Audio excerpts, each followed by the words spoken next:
Right now, you're taking a live look at the fort in downtown St. Augustine. Next week, the man who has been in charge of the fort is retiring. He's led the National Monument for 3 decades now. Our Jessica Clark spoke with Gordie Wilson one-on-one about the good times and the challenges over the years.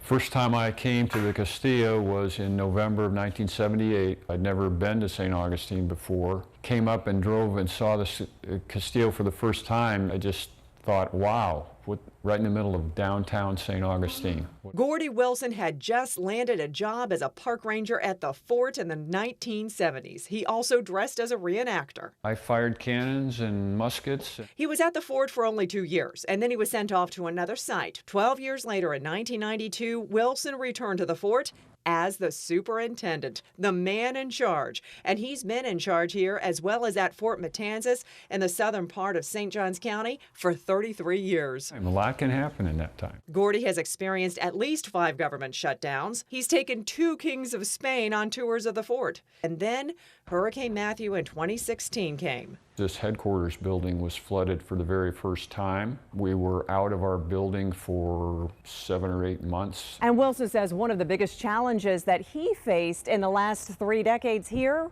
was just 5 years ago, and that was COVID. We were shut down for several months during COVID, and we opened back up. So we limited visitation inside the fort. And then there are the moments that make him smile, like the kids. When you have a 5 or 6-year-old get their first junior ranger badge. Some of those people 25 years later are national park rangers for real. When it's all said and done, the thing Wilson will miss the most when he hangs up his hat?